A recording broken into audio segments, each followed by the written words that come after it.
بگو ببینم غذای مورد علاقه من چیه؟ جی.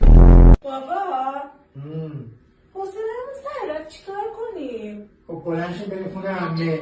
آره مامان. Exists in your mind.